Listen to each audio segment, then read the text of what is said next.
let's just start the show. Alright. You know, I really wanted to be able to say something good here. I was really hoping the reactions I was having to this album's songs were just because all the antics from Mod House were pissing me off, and maybe I'd be able to listen the next day and really see something worthwhile.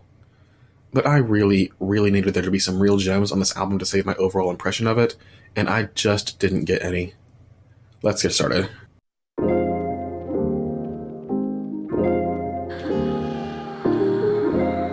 I figured early on this was going to be the best song on the album purely because, with only 2 singers and one of them on hiatus, it would force the producers to actually slow down and try to sell some emotion, and it does do that. I'm not sure I like what Hostel and Jinsol do on this track necessarily, with Hostel going for a really low tone and Jinsol high-pitched. Feels like it would have worked better doing the opposite, but it sounds pretty enough. In fact, I'd say that the instrumental kind of gives early Silent Hill Akira Yamaoka, very James Sunderland, you know? It even has the Mary Elizabeth McGlynn style English vocals that don't necessarily make a huge amount of sense, but sound melancholy enough so you let it slide. Unfortunately, I'm not convinced this was originally conceived as an intro. It sounds more like a snippet that was going to be a full song, but they couldn't delay the album any longer, so they stopped production halfway through and called it an intro. So even with this song, I'm left wanting more than I got. That's unfortunately going to be a trend with this album. From Wings to Soul gets a 6 out of 10.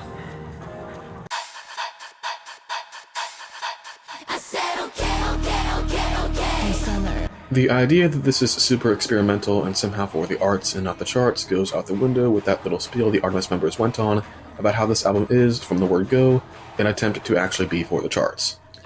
Not that we couldn't tell, we all know Cat's Eye Slop when we hear it by this point in time. It is never escaping that label, so don't start whining about it just yet. I already said most of the things I want to say in my big final boss rant, and all of it still holds true. The intro is obnoxious and too loud, their rapping is annoying, and the song never once goes anywhere interesting. The best comparison for this with Luna songs might actually be Why Not, which a lot of Orbits will remember fondly as one of the title tracks people love the most from them after Butterfly. And coincidentally, I think that particular song had a lot of the same issues that Born Stunner has, and its lows probably went lower. The difference is, with Why Not, you genuinely couldn't tell where that song was going to go one moment to the next. It had surprises up its sleeve, and it never let anything sit still too long. Were the pre-choruses kind of crap? Yes. Was the rapping dull? Yes. Was the chorus switch up a little wonky? Yes. But that's how chaotic off-the-wall art is sometimes. It's a song that redeems itself by the end, whereas Born Stunner just... it goes for one last chorus and then it's over, and you don't feel satisfied by the end. It's just not a good song, and it wasn't going to be from the outset. Born Stunner gets a 3 out of 10.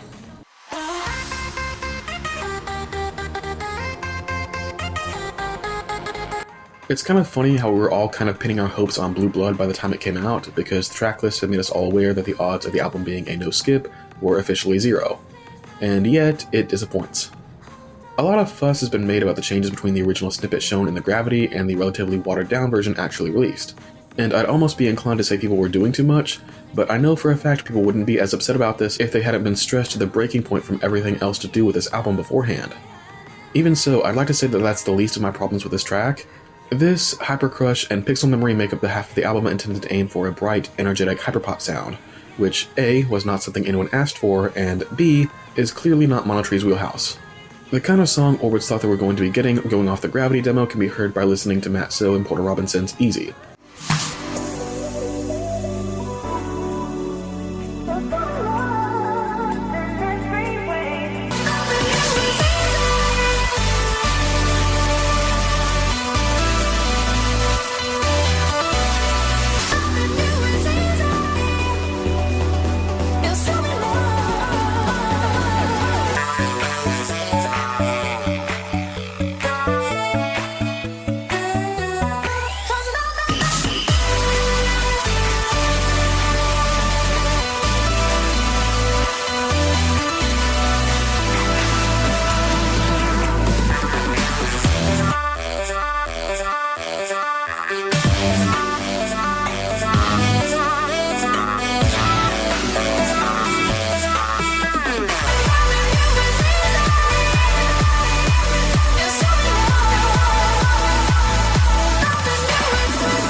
Which is obviously very different from the released product.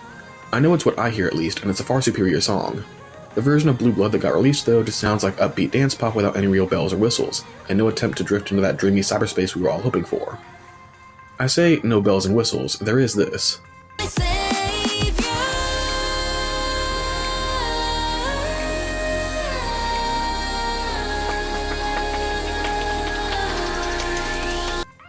People are starting to get annoyed about HeeJin's overwhelming presence in the music again, and if you know me, I'm not one to tell them otherwise. I don't really have a problem with how she sang it, it's way better than her vocals in Blackberry. Blackberry would have made HeeJin scrape her damn voice against the ceiling for this. But the placement is so weird. This would have gone crazy as a climactic long note in a bridge, and it sounds like it was supposed to be, but Blue Blood doesn't have a bridge, which ends up being the ultimate sin of this and every other song on the album. Songs of this genre, songs like Blue Blood, absolutely need a full 3 or even 4 minutes to get their point across. You can try and pull the same conservation of time spent listening bullshit that's kind of worked with other tracks, but sometimes there's just no getting around it. If the song isn't long enough to become fully developed, it's just a waste of time. This song is doomed out the gate for the same reason Air was doomed out the gate. There's just not enough of it. And I am really, really tired of this happening with every fucking song. All of them. Never longer than 2.5 minutes and never ever making it all the way to 3. It is simply not possible to create a good, complete, full-sounding, and satisfying song if you absolutely refuse to let one get longer than it takes to film a TikTok to it. This is why I think Ji needs to be fired. If he won't play ball and put actual effort in, then to hell with him.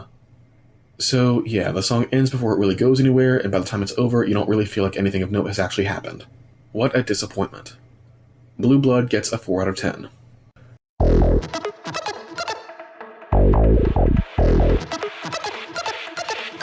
Die. I don't know how else to phrase my hatred of this song. I cannot believe they actually kept A to Z Make 'em He He He on there. Holy shit, this is the worst song any member of Luna has ever recorded. Full stop. Like, it's actually abysmal. I wish I was overreacting. Like, I really do. You have no idea how badly I want this song to not be as bad as it's been talked up as, but if anything, it's worse. It's just crunchy and noisy and cringy the whole way through in a way I could never forgive in a million years, and the lyrics are so bad they're almost a parody. Almost, because I know they meant this song in a deadly serious way, no matter how Madhouse tries to spin it. Are the vocal parts kind of good? No, but maybe they would be if they were in another song that was about vocals. Whatever this crap is, it's very much centered around some nonsense baddie bad girl rapper persona that no one in this group can sell, or should be trying to sell. And on that note, HeeJin, step forward.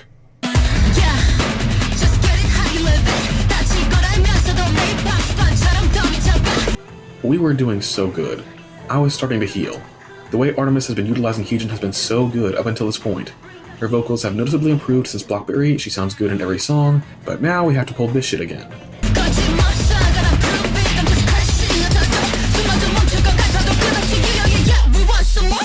I swear to God, if that girl opens up her mouth to rap one more time, I'm going to lose it. HeeJin has never, in her life, had a good rap.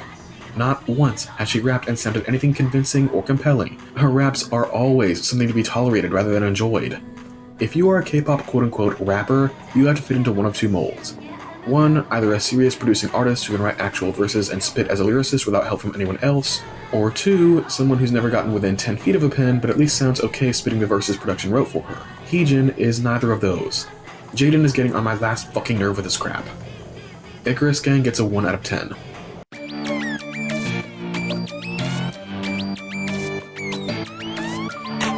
This is Boys Don't Cry by Anita as a K-pop song. I know I've said that before, but it's still irritating that I seem to be the only one clocking this.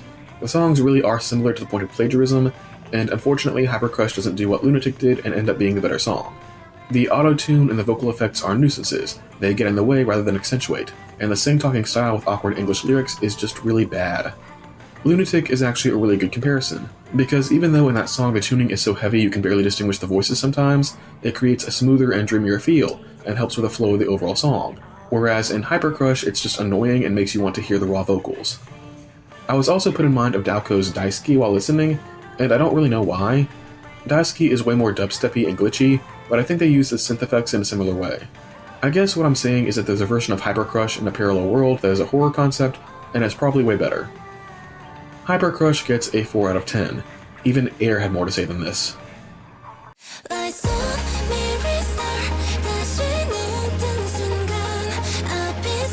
Pixel Memory is the last song on the album, and after Blue Blood, probably the one people were most hanging their hopes on.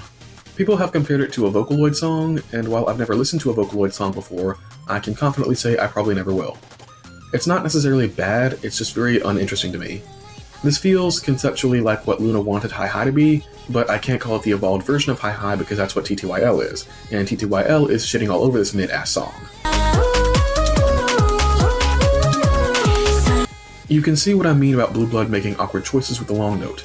Pixel Memory actually has a bridge, and Jinsoul does a long note leading off from it, which is way more satisfying and makes a lot more sense in your ear when you hear it. Unfortunately, this wasn't really enough to make me gag. The song as a whole is just very vapid and doesn't get crazy or unpredictable enough for its high-speed energy to feel all that refreshing. Songs like these benefit from heavy build-up and exploding into a forward surge. This just feels kind of like a commercial song. Pixel Memory gets a 5 out of 10.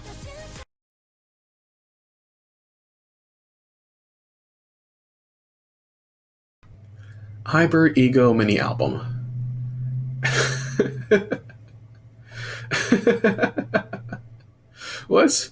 What's going on here, dude?